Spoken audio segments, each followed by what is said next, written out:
Okay. You know what? And I'm gonna have to go to the restroom pretty soon. I'm gonna go to the restroom right now. Give me 1 second.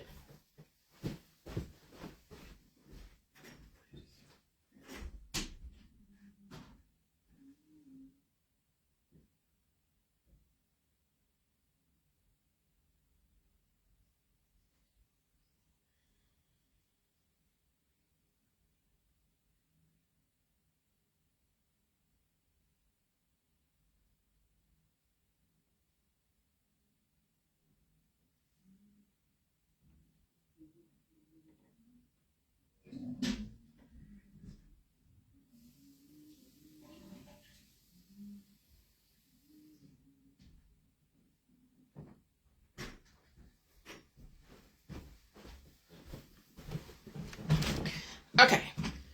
All right. So, wow, lots to go over. And I'll tell you, man, it's getting closer. The countdown has begun. And you see even mainstream media is counting down to the eclipse. And it's going to be interesting for everyone.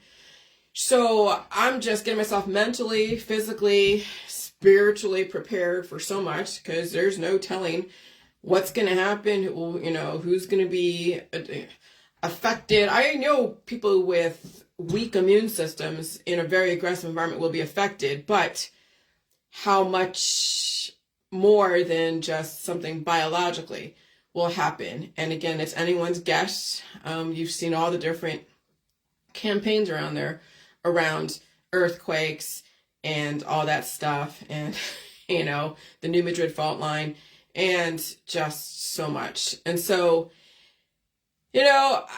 why do I do this? Because at this point,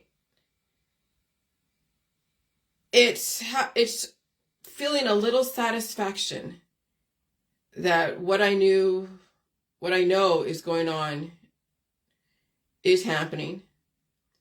And when you spent 12 years in the conspiracy community, when I've developed a protocol that is giving me the opportunity to heal myself faster using all the food supply and dealing with the pain and suffering and rest and all that, when you've been in those worlds and then people laugh at you, people don't take you seriously, people distance themselves from you because you're not like everybody else, they don't understand where you're coming from, your storyline doesn't fit their storyline, and and all that, it's like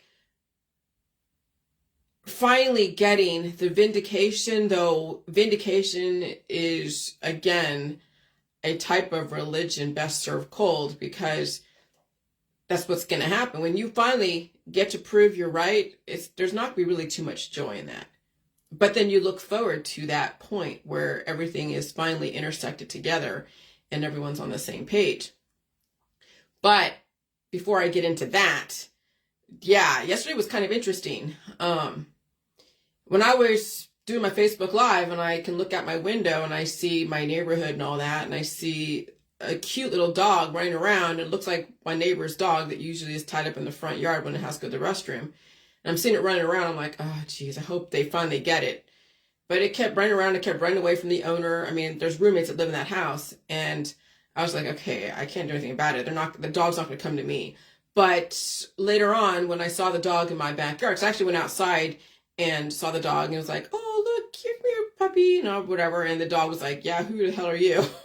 So I said, okay, whatever. But when I finally saw the dog in my backyard, and I was actually cooking spaghetti at the time, I was like, oh my God, this is my chance to see if I can corner the dog, because there really isn't an easy escape plan in my backyard when you have,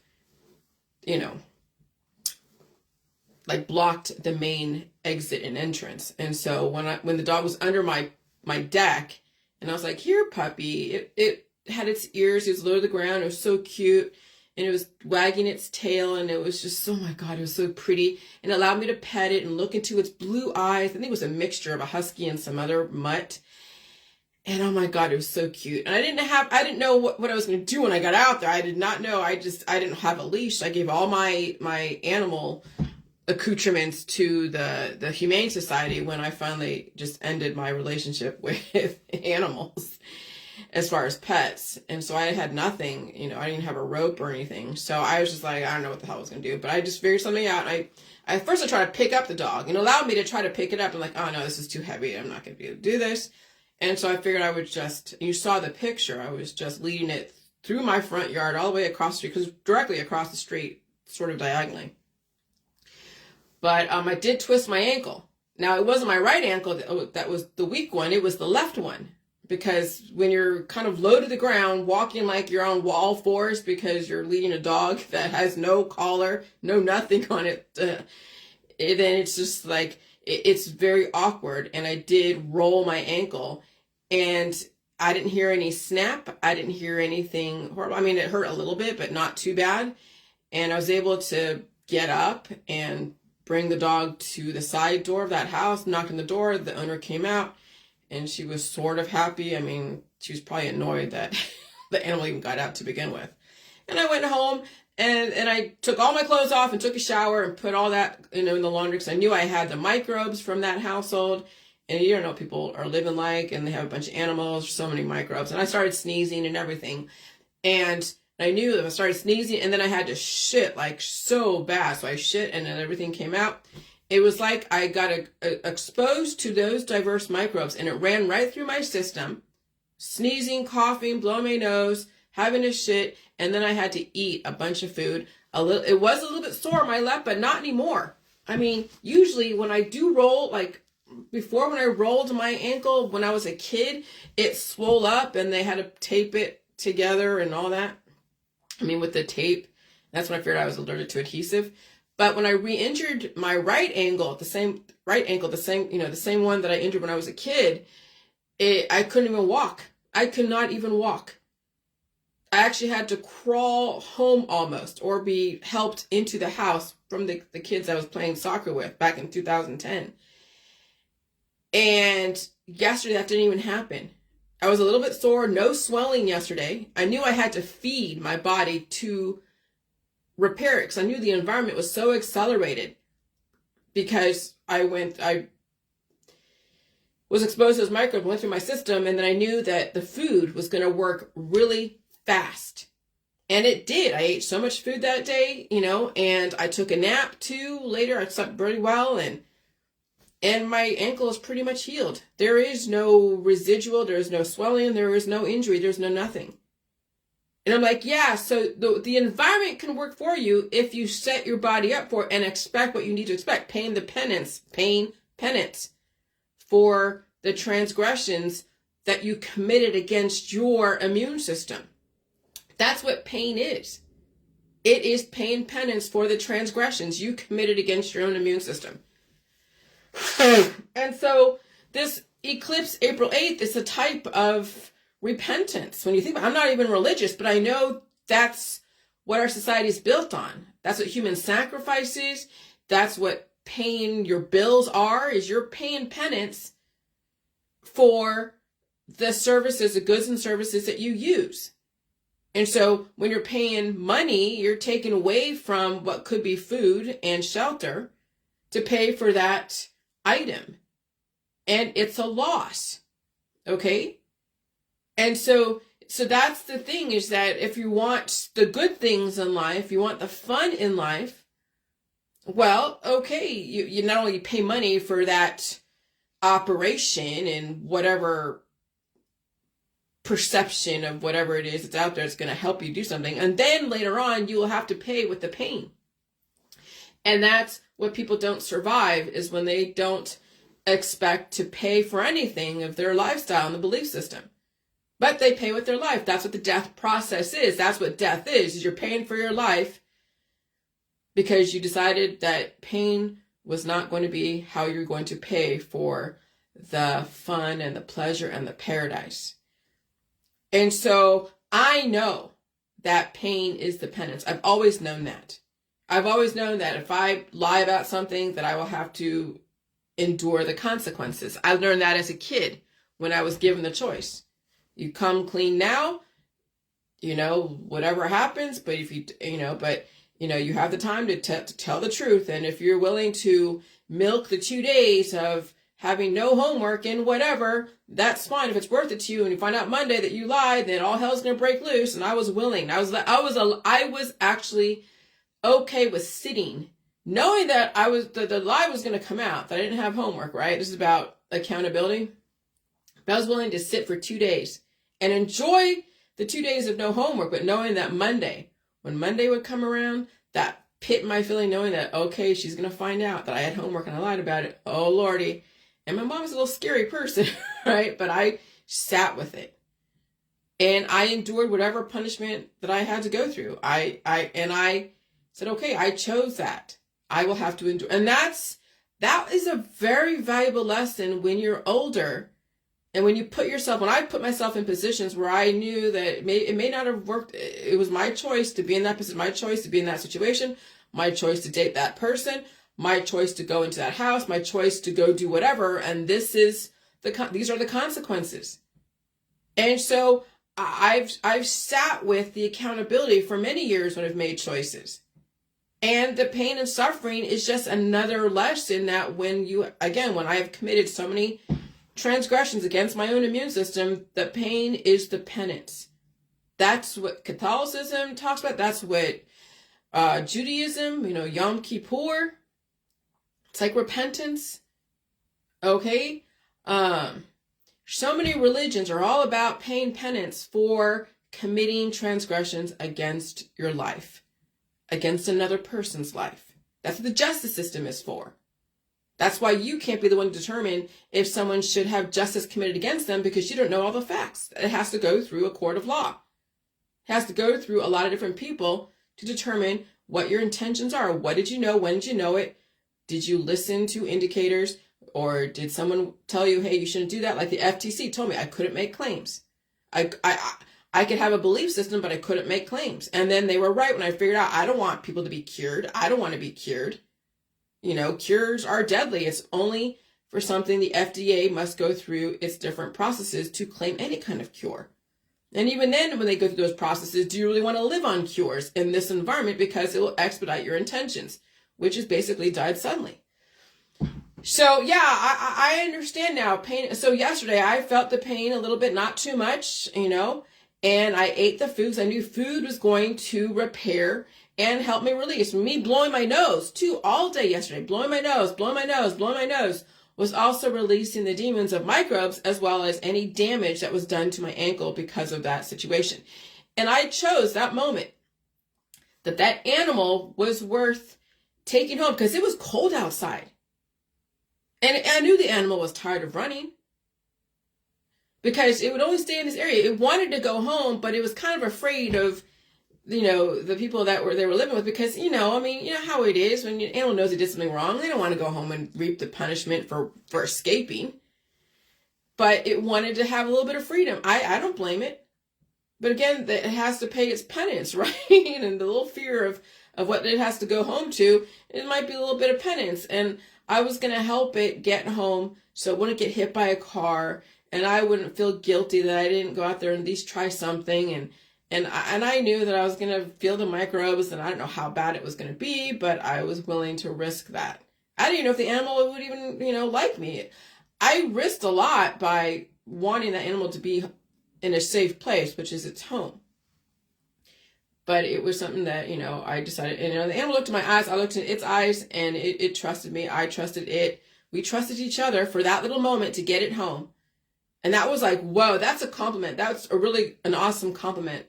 And then I was rewarded with having hardly any pain, but I also had to feed to make sure I could repair the damage. And I've conditioned myself to do that the last 7 years. And I'll tell you, it's been hard to condition to deal with pain and suffering. It's been very hard because it's not easy, obviously. All right, so I'm just going to go down the timeline. All right, so you are living in a world of intersecting storylines. So when I was watching some videos last night, I was watching more of the videos that the guy JWTV, what he was putting out there. He's getting inside information from somebody, he's feeding him some information. And I don't know how those situations, develop as far as somebody getting inside information and then putting it on the internet and no one's getting dinged for it or whatever. So You know, some people are dubbed to be the voice piece from some insider, and you never know what, you don't know who people are, but if they're telling you stuff that you already knew in your gut was going to happen, like I already know in my gut, shit's going to happen April 8th. When you're seeing Intel delay their breaking of the ground and building of that facility that was supposed to come up for 2 years until 2027, right? You're like, well, why are they delaying the breaking of the ground and building that? Oh, because there might be some things going on during the next couple years. What are we in, 2024, 2025, 26, or something, like, 3 years, give or take? I'd say expect the next couple years to be brutal. Okay? So when you're watching, so when I'm watching those videos and everything, and I'm like, oh gosh, here we go. And that guy's warning us of stuff and stuff that I already knew. And I'm like, okay, we're all gonna be on the same page one day. So you are living in a world of intersecting storylines. Disease X, see, intersecting storylines. Gen X, intersecting storylines. X or Twitter, intersecting storylines. Elon Musk, intersecting storylines. Chemtrails, intersecting storylines. I hope you're ready for all of them to come true, because they're all the same formula, just like the formulaic novels out there, like V.C. Andrews and Stephen King. And there's a specific formula to all of their novels.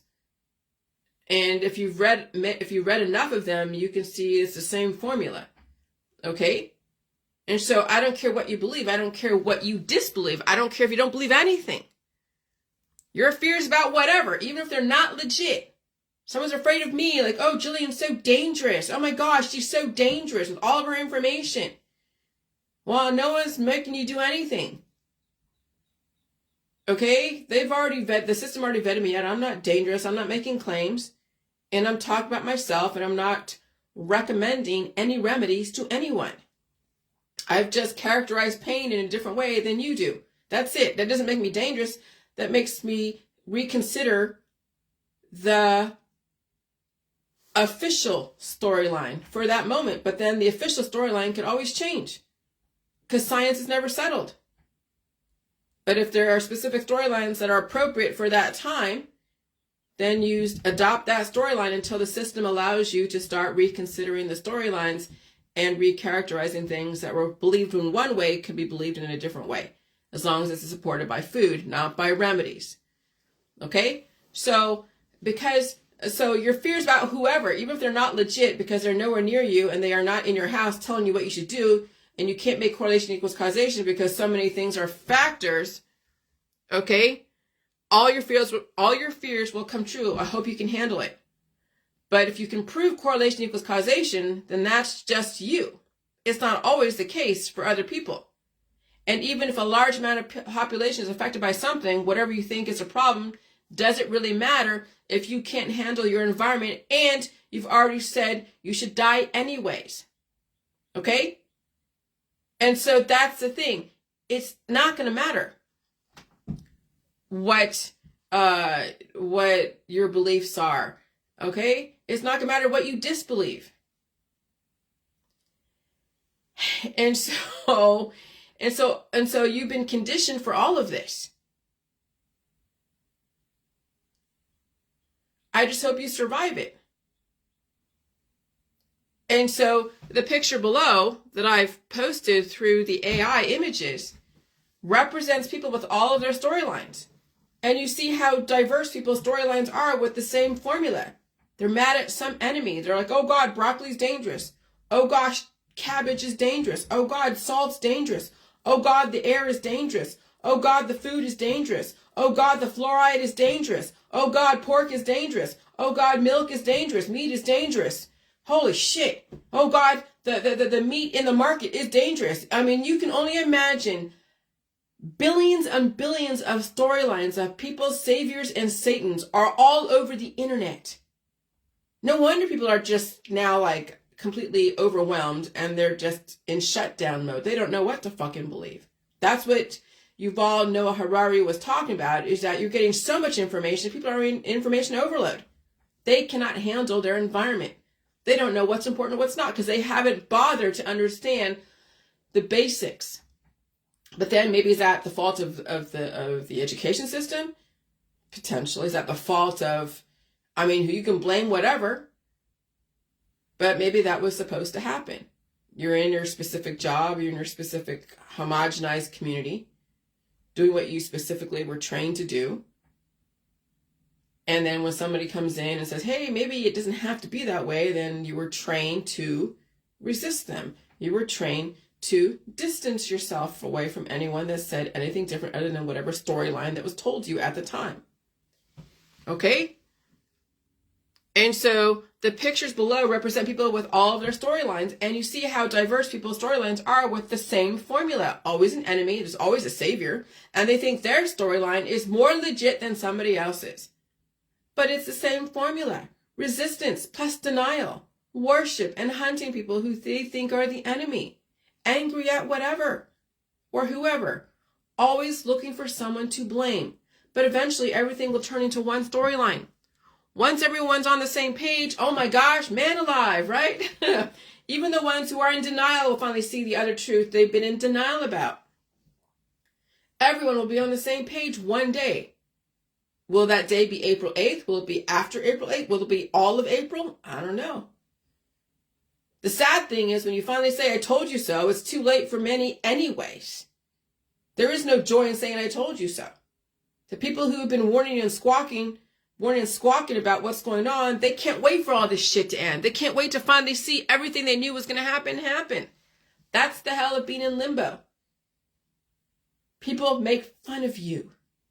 And then you're happy when the hens finally come to roost. But the happiness is short-lived.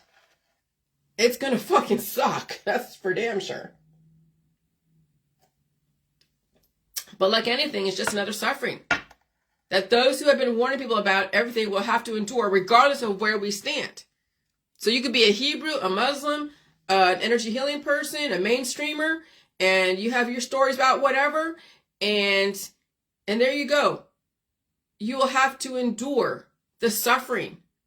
If you're a survivor of anything that goes on, you'll have to endure the suffering around you. Will you survive even the changes that are going on? Will you survive suffering? The psychological operations are so strategic. Again, I have to hand it to them. They should be in charge. Who's they? The system. They gave you your religion, your politics, your science, dogmatic principles. And I can't help but be impressed. That's some major organization and talent. I'm not even mad. I'm just absolutely impressed, and I hope I survive. Because if there's an earthquake and I have gas lines, and let's say my gas lines get shifted and something happens, there's an explosion, I can't help that. So that's what I'm saying. I'm not tied in with the inner circle. I'm just as right there observing all this like everybody else. I'm in the trenches like everybody else. There is no guarantee I'm going to survive it. There is no guarantee that any of us who have been squawking about what's going on is going to survive what's going on. But if you're living true to the authenticity of who you are, you will deal with the suffering, and you just hope that you're not caught in a situation where you die suddenly because of something out of your control. When it comes to natural causes, I can control that. But everything else I can't control, and I know when I can't control something. And so I just hope that my authenticity will carry me through, and that I will listen to indicators and escape something that could potentially happen that's way out of my control. But that's all I can hope, is that I have those indicators that allow me to get out of harm's way before something happens, before something deadly happens. Okay? And so somebody posted this about Netflix's kids cartoon, Stretch Armstrong promotes microchipping of a population. Now we know this is like predictive programming, and we already had people chipped. We have people who are using implants that, like a needle, that then when they put their phone over it, it tests their blood sugar. That's already happening. We have people with pacemakers, widowmakers, implants, transplants, things that, rods and screws and you name it, whatever the medical industry says, oh, this is the newest and greatest thing, right? And so people have already been doing that. They've been putting foreign objects in their body in the place of things that they can't regrow because they were told that they couldn't regrow it because everything else would have to come up. And so what do? They franken piece people together with foreign objects and then suppress their immune system so the immune system doesn't try to kick it out. And if you are willing to go through that process, you'd have to eat enormous amounts of food to make up for what is missing that implant and transplant and that rod and screw was used for. So in this environment with activated immune systems, you would either get cancer from that microchip or someone like me would just shit it right out. I even noticed I heal faster after a very slight injury because the environment has activated everything so aggressively, going through the healing process extremely fast. And of course, I ate so much food yesterday to heal my own injuries. All food is healing. Blowing my nose, shitting. I mean, it was I would say it was a little bit diarrhea yesterday.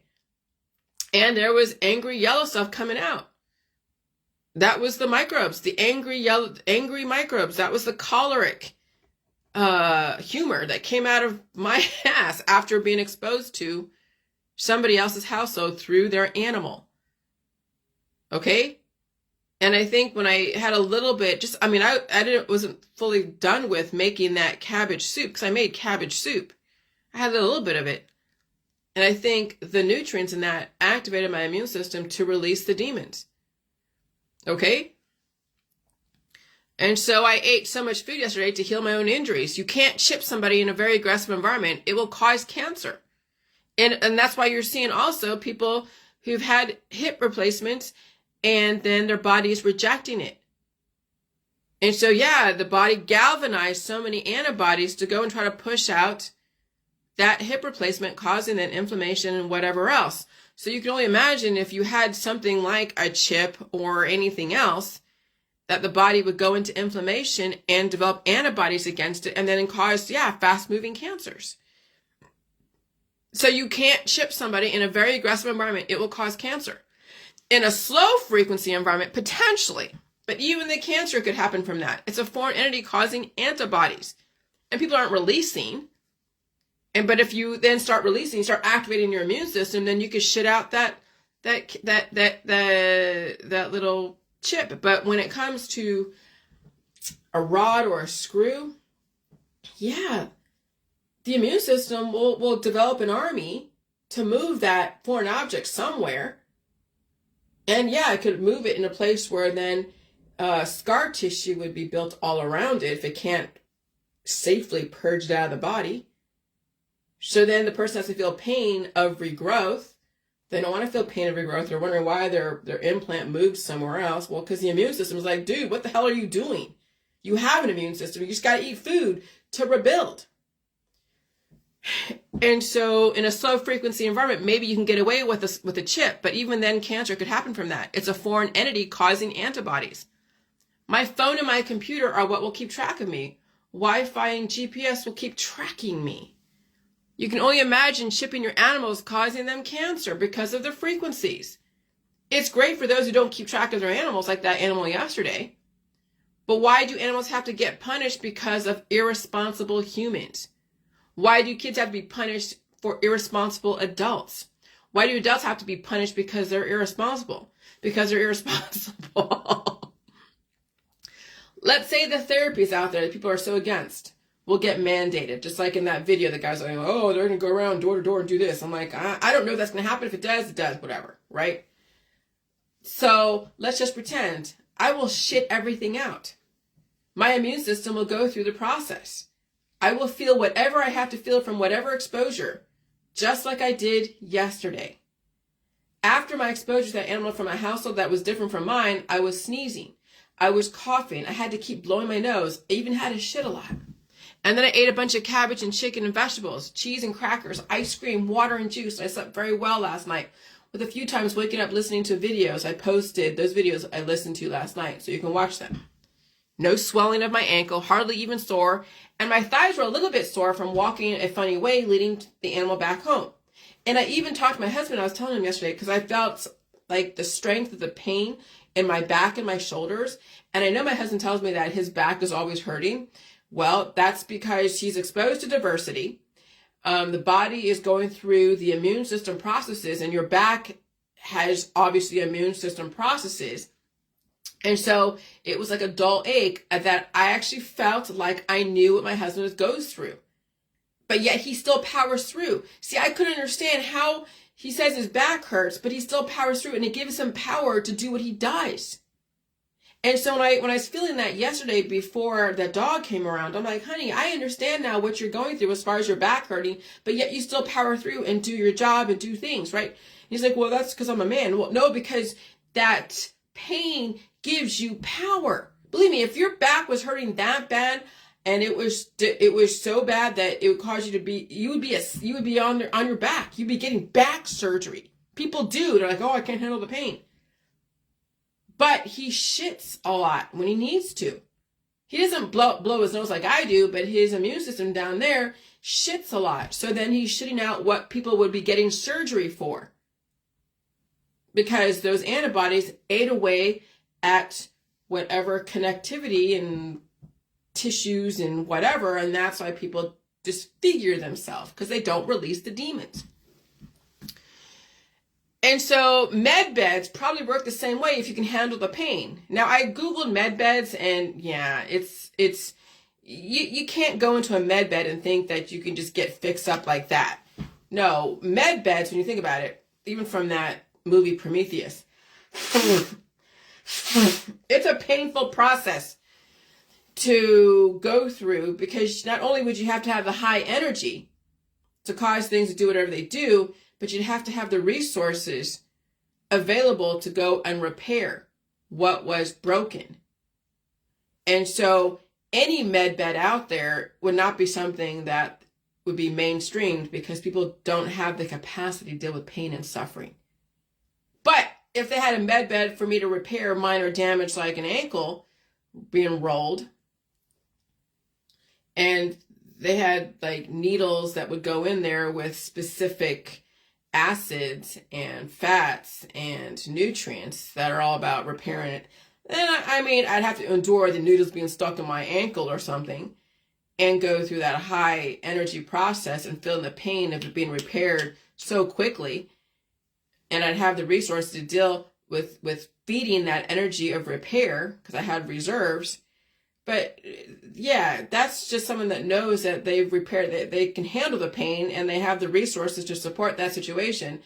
And have people out there who don't have, they're so deficient that any med bed would cause them excruciating amount of pain trying to heal just one area, because there's probably 100 other areas in their body that would have to also go through the process, because that energy would then wake up other parts of the immune system that people are not prepared to deal with. So that's why they go get compartmentalized in the surgery system, in the medical holistic system. Okay? And so that's an extremely activated, so my immune system is an extremely activated on-point immune system. And my environment accelerated the healing process because I supported it with all food, pain, and release.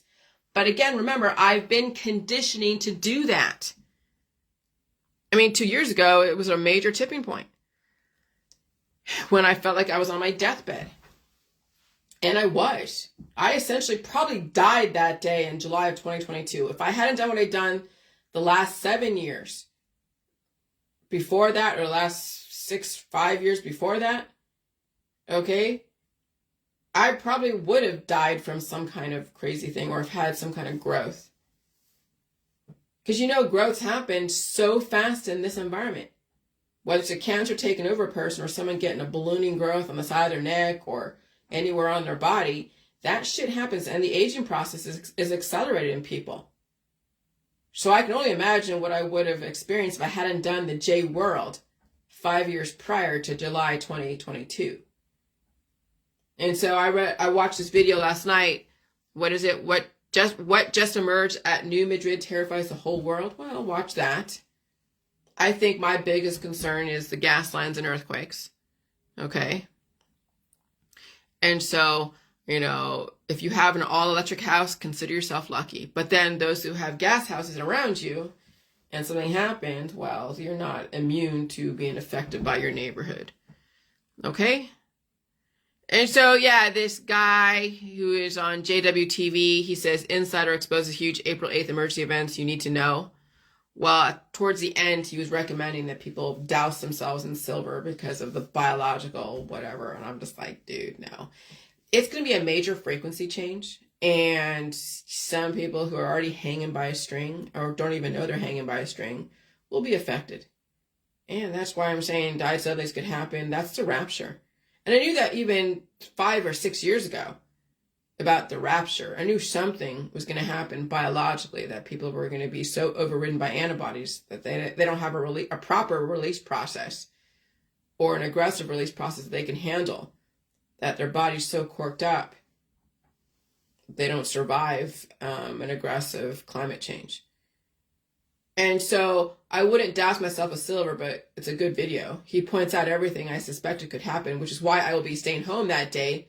People getting seizures, other types of issues, being caught and marooned somewhere when you're told to shelter in place.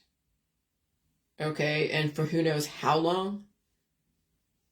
Do you have enough food and enough water, enough anything?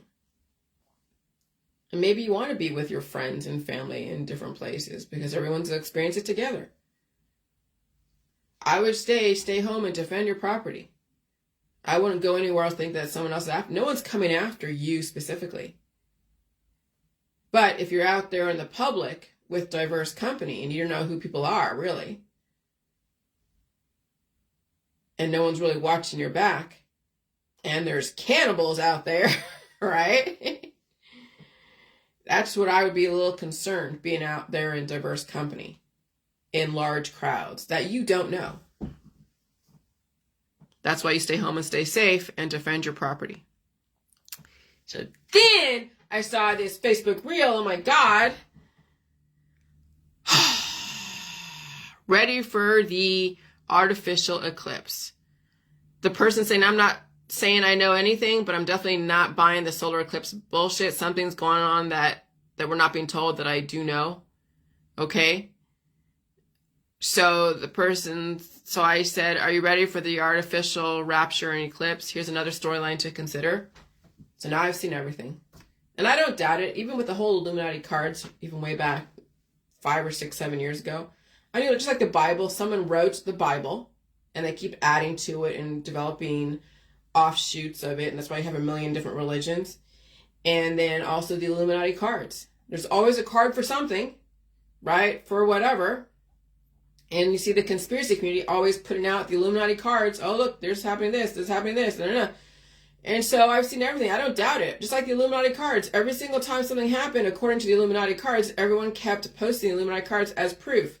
The Illuminati existed, and here's what they're doing. Okay, that storyline does exist. We're living in a world of intersecting storylines. That's pretty much what we're dealing with. Remember, I've always had a suspicion about so many things. I know the power of intention and story. People in Hawaii talk story. I remember somebody told me when I was in Hawaii that that's the culture is talking story to their loved ones, to their friends, to their family. And sometimes when you are in an office environment and someone who is culturally Hawaiian will sit and talk story to you. Basically just on and on and on about whatever storyline that they're doing. And a lot of corporate America, even in Hawaii, is like, okay, when someone does that, you have to find a way to redirect and get back to work. Because you can talk story all day long. So remember, I've always had suspicions about so many things. Now I know the power of intention and story. The rapture will be real. Okay? And what is real? Will you see people flying up into the heavens? Probably not, but then what you've seen in pictures around the rapture are people's spirits flying up. So when you imagine everyone's looking at the eclipse and then something else is going on, well, everyone's looking up. And then you see even a hologram, because of all the smoke screens and everything, and you're seeing all these angels from people flying up. I mean, you might even see the rapture that day because the sky is one huge screen. You might even see Nibiru. What is Nibiru? It's a planet, Planet X. right? Another X, planet X, where the Anunnaki came from 200,000 years ago, 20,000 years ago, that enslaved mankind and told them to mine gold and whatever. I don't doubt that happened.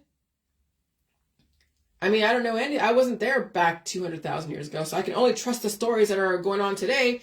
But you can imagine even Planet X, a big, huge holographic planet coming through, and then there's pyrotechnics, just like when you go to a concert.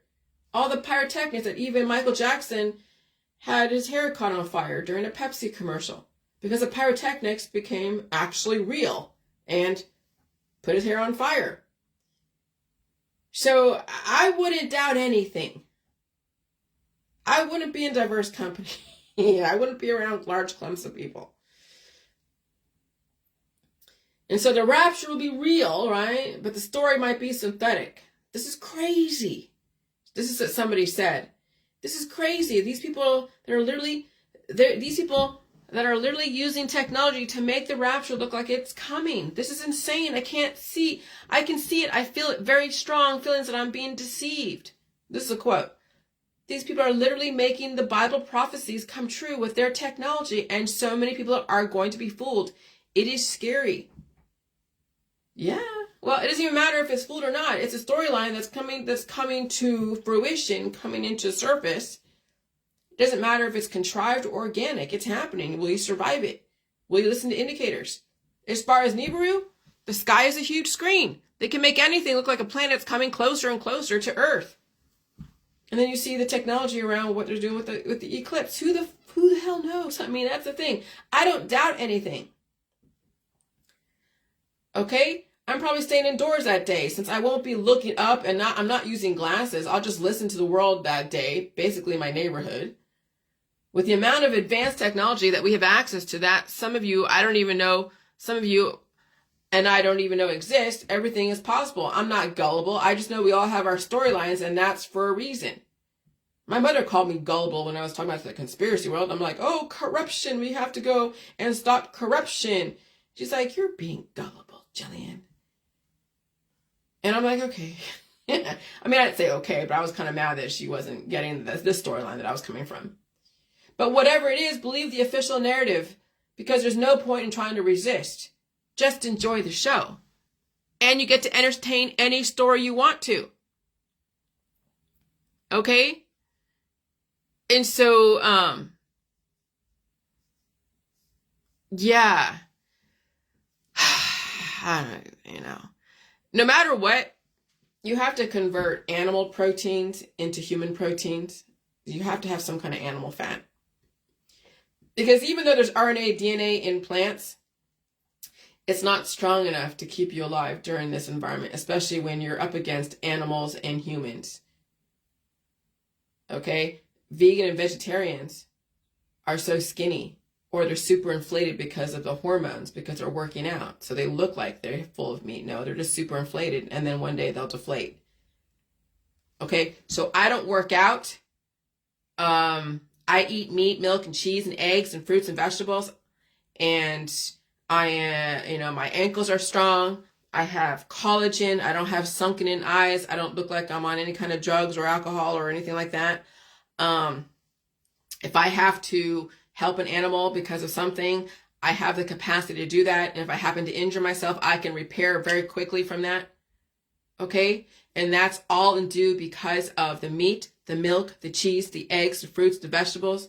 It's all balanced, and even the cabbage, and releasing demons and feeling the pain and suffering and resting and sleeping. Okay? And so, no, I do not advocate vegan and vegetarianism. I do not advocate eating just soy. I do not advocate anyone who is political about their food. And of course, being a workout king or queen is deceptive, because then you're super inflating your muscles using hormones that one day will work against you, because you will use them all up. You will actually deplete your resources. And so anyways, then I knew the intermittent fasting linked to vastly increased chance of heart attacks and strokes. Well, of course.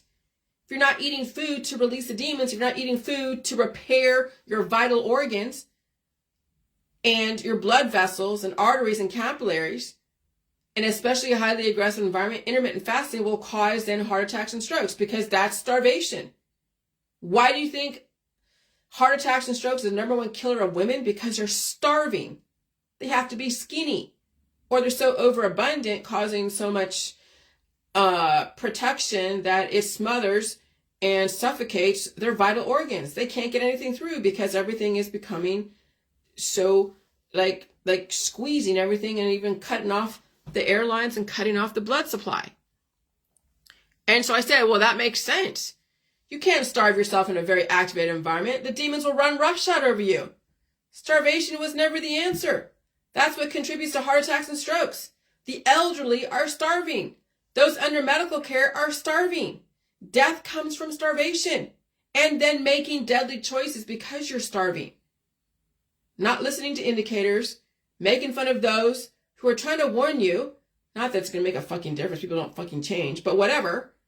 But that's what happens when people are starving. They don't understand indicators. They're under the influence. They don't have enough nutrition in their brain to make the proper choices to save themselves. Whatever that means, I guess, right? And so when I posted that picture of a carnivore picture from a website about just meat-only people, carnivore diet for beginners, they said healthier than any vegan meal ever made, and I would say probably that's true, but remember, it's all about balance. Then you add in the alkaline cabbage, carrots, and strawberries to balance the amino acids, plus ice cream for dessert or milk with your meal. And so balance. You don't want to be too alkaline, being all vegan and vegetarian, or too acidic, only just meat. You have to crap your brains out. You must do it. You must make room. Cabbage and milk and meat will definitely keep things moving. That's what you want. You release demons on the front end while you build back better on the back end. And I like that term, build back better. And I know it comes from Biden. People don't like Biden, but actually that term is so appropriate in the realm of the J world, because you will be releasing demons on the front end or the back end, whichever you choose, and you will have to build back better on whatever end you think is going to be building back better, but you still have to build back better. And when animal proteins are processed properly, they can be converted to your vital organs. And then the cabbage and milk helps you release demons and keeps your gut extremely balanced. Of course, the glucose keeps your DNA ladders intact, while those hydrogen bombs of acids keep the blueprints relatively secure until the change needs to be made. That's when the uracil kicks in, okay, so you can evolve and adapt to the changing conditions and assimilate to diversity without the body working against itself. Obviously, you need salt, you need sugar, you need carbohydrates. You cannot get away with trying to substitute so much in the plant kingdom that you purposely starve yourself out. And people are doing that. They're starving their children because their children cannot handle air, food, and water. Man cannot live on soy alone. Man cannot just live on eggs alone. Man cannot just drink milk alone. Man cannot just eat cabbage alone. Man is diverse. Man is complex. Man needs every ounce of his environment to keep things properly balanced. If man wants to retain proper memories to keep him safe, one must support those cells to sustain memories. Every time I had a migraine a few years ago, I ate a steak. When I had to rebuild my body from coming back from almost death in July of 2022, I was eating so much milk and cream and ice cream, essentially rebuilding my gut from the ground up. Food is what saved me. Food will always save me, especially when I need it the most, especially during climate change. People who are nutritionally deficient will have a hard time building back better. That's why food is painful for them, because it takes work to assimilate and survive aggressive environments. So this is the evolution. What is the evolution? The timing. Timing symbol T or THY is one of the 4 nucleobases in the nucleic acid of DNA. It is represented by the letter GCAT or Gattaca, right? Let's explore more about timing, structure, and derivation. Timing is also known as the 5-methyluracil, a pyrimidine nucleobase. In RNA, thymine is replaced by the nucleobase uracil. Thymine can also be derived by the methylation of the uracil at the 5th carbon. When combined with deoxyribose, it creates the side deoxythymidine, which is synonymous with the term thymidine role in DNA. In DNA, thymine pairs with adenine via 2 hydrogen bonds, thereby stabilizing nucleic acid structures. Thymine is essential for maintaining the integrity of the DNA double helix. Mutation in UV light. Thymine dimers can form when 2 adjacent thymines are exposed to ultraviolet light, causing kinks in the DNA molecule that inhibits normal function. 5-fluorouracil, 5-FU, used in cancer treatment, acts as a metabolic analog of thymine, inhibiting DNA synthesis and activity dividing cells. Fun fact, during the growth of bacteriophage T4, an imbalance of thymine availability, either deficiency or excess, leads to increased mutations, often resulting in AT to GC transition mutations. Okay? Bacteriophages. Phage, like virus type of thing. Remember, thymine plays a crucial role in the genetic code, ensuring the stability of the fidelity of the DNA. For more detailed information, you can refer to the Wikipedia page on thymine. Now, pyrimidine, one of the 2 chemical compounds that cells use to make the building blocks of DNA and RNA. Examples of pyrimidines are cytosine, thymine, and uracil. Cytosine and thymine are used to make DNA, and cytosine and uracil are used to make RNA. Okay, so if something happens and there's a change in the environment, then the RNA will then become the actual new blueprint called the DNA, and then things change after that. And that's why the environment is so full of disease, right? Because people are constantly changing and they don't know how to deal with the changes. And that's why I then have to be very careful how much diverse company I am exposed to, so that way I'm not constantly having to be sick. But it's going to be inevitable anyways, no matter what. My husband comes home or I go to the grocery store or whatever, but I will deal with it, and I will go through that RNA type of mutation type of thing. And I'm fine with that. I don't care. And so Intel's Ohio plant delayed 2 years, will start production in 2027 or later, and that's because of what's going on probably by April 8th and beyond. And of course, being alone is a secret of invention. Be alone. That is when ideas are born. Okay? And so I reduce everything down to pain is my penance. That's basically it. And no one should be putting their hands on me. If I allow anyone to put their hands on me, causing me pain, that's my penance. If I'm in pain and no one puts their hands on me, that's still my penance. Because I gave safe harbor to aggressive opposing forces, and it attached itself to me. And even though I derived benefit, it could only last so long. When the clock strikes midnight, everything will be as it was before. And so when you have been given gifts of intellectual ability, of sexuality and hotness and all of that, okay, and no one has put their hands on you that you know of, and then you sustain that intellectual capability, that hotness, and all the things that people are so making money off of, then you are sustaining, you're taking the cures to sustain that. So you gave safe harbor to aggressive opposing forces, and then it attached itself to you. And even though you derive benefit, it can only last so long. And that's why then 50 is when menopause, 50 is when people get cancer, disease, and chronic illness, even before that. But 50 is the Hayflick limit. And so when the clock strikes midnight, everything will be as it was before, and the people will have to go and redirect and deal with the changes. And people do resist it, and then they die suddenly. And so the evolution of penance, well, the thing about biology is I don't need a priest to give me absolution. Pain is my penance. I can sit and take the pain from the universe, and no one needs to put their hands on me to deliver justice. I reap what I sow, no matter how I characterize any good deeds. Even my exposure to my neighbor's dog yesterday, I had to pay penance for that. Whatever microbes I was exposed to that ran right through me. Whatever microbes I was exposed to ran right through me, and I'm stronger for it. Okay, so the word penance comes from the Latin word penitentia, which means repentance or contribution. The sacrament of penance was established by Christ to forgive sins committed after baptism. The Catechism of the Catholic Church lists 5 names of the sacraments: the sacrament of penance, the sacrament of confession, the sacrament of reconciliation, the sacrament of forgiveness, and the sacrament of conversion. So they turn what biologically should happen so you can save yourself into an actual religion.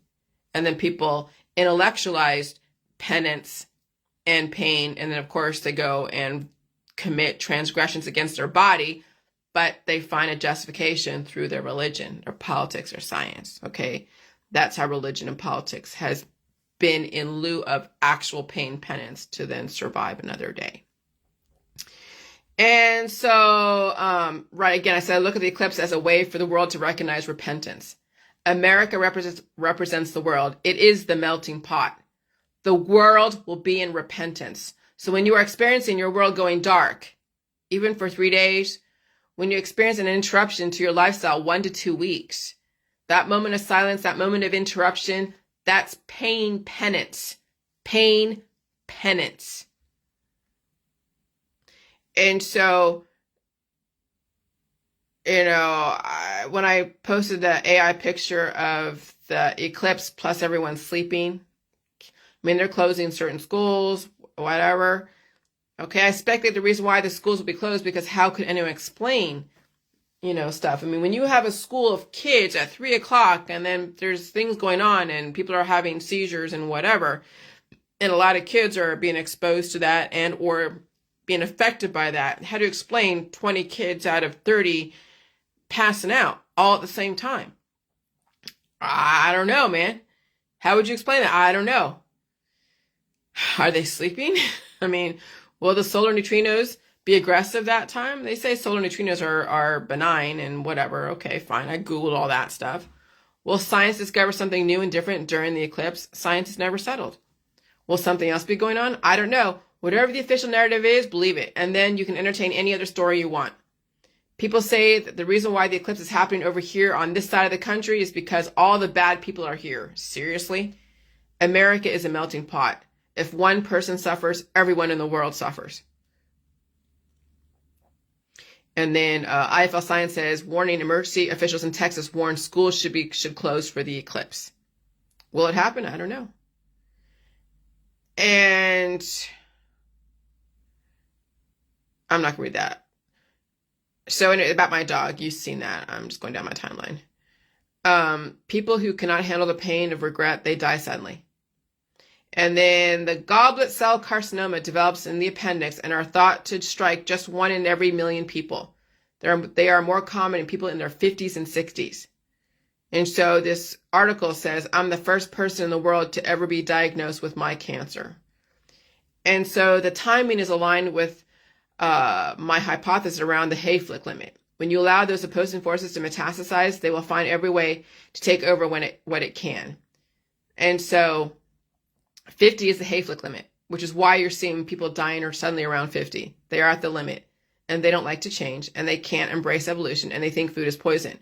When your appendix is so full of diversity, new diseases and cancers arise. People get infection of the appendix called appendicitis, and they remove their appendix, which causes a cascade of domino effect of deterioration. I don't care how pretty you think you are. You could be hosting so much potential infection and potential died suddenly. So it doesn't matter how beautiful you are or how skinny you think you are. People look beautiful until they host a major cancer, and then they're downhill from there. And so the appendix is a small 4-inch long tube located in the lower right side of the abdomen. It's part of the gastrointestinal GI tract, which is a complex group of organs that help the food digest and absorb food. And so when you're getting your appendix removed, yeah, you're not going to survive unless you're going to be allowed to regrow that. But when you have pain in that side because the body's trying to regrow and you're taking antibiotics because of that, then you're sustaining damage. And so if you never had to really suffer in your life, if your life was all about pleasure and paradise, escaping the payment of pain, the next world will be brutal for you. It's brutal right now for many people.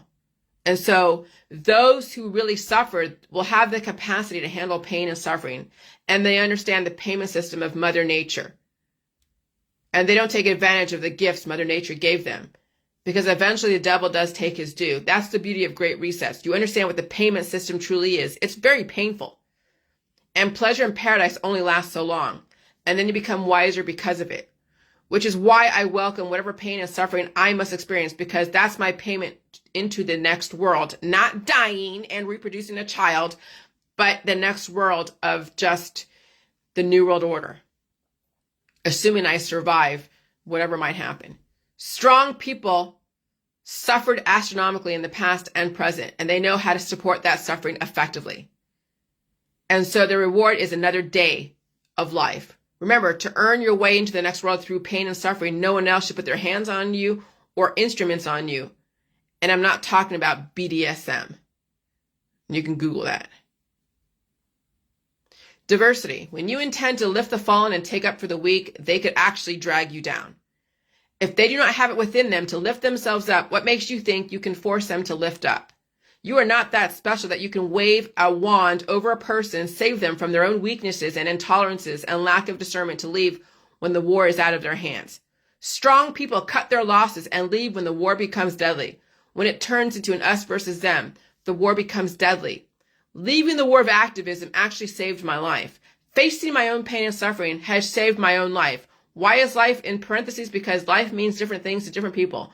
In my world, facing pain and suffering has allowed me to survive without dying from the treatments of all diseases trying to keep up with other people's versions of life. Okay? And so in my world, facing my pain and suffering has allowed me to survive without dying from the treatments of all diseases trying to keep up with other people's version of life. Is staying home and watching Netflix, going on Facebook Live life to me? Yes. Is that life to others? Maybe not. I just represent. Is lifting the fallen and broken life to others? Yes. Is that life to me? No. We all make our choices. What are the consequences to my choices? I'm on my own more than not. I can strategize my survival with climate change. I can develop new thought processes for me and observe the world. I can enjoy the freedom of solitude. That is life to me. Others would disagree. Great. Welcome to the New World Order. We all get to represent what life is to us. I'm not right. I'm not wrong. I'm right for me, and maybe I'm wrong for you. The world needs balance. We all need to see a different perspective because that's how you get a choice. You deserve to have choices, educated choices. And then we must experience the consequences of our choices and embrace those consequences. I've been paying for the consequences of my choices for the last 7 years. It wasn't easy and it will never be easy.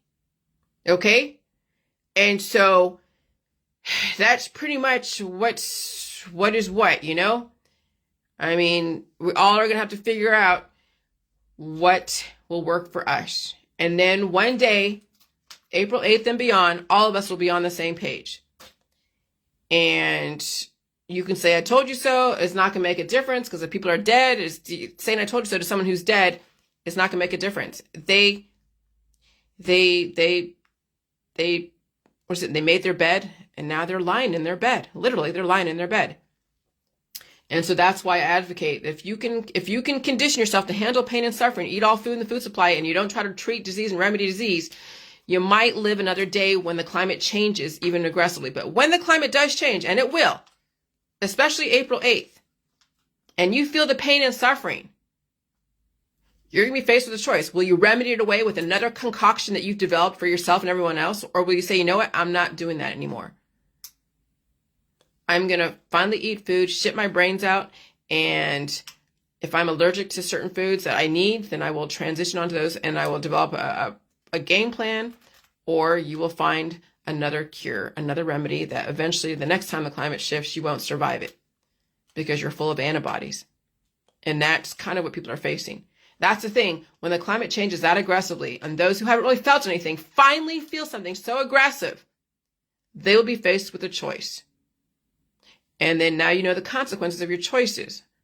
When you try to remedy disease, it turns into a diet suddenly if you're overabundant. And you can't tell if someone is overabundant.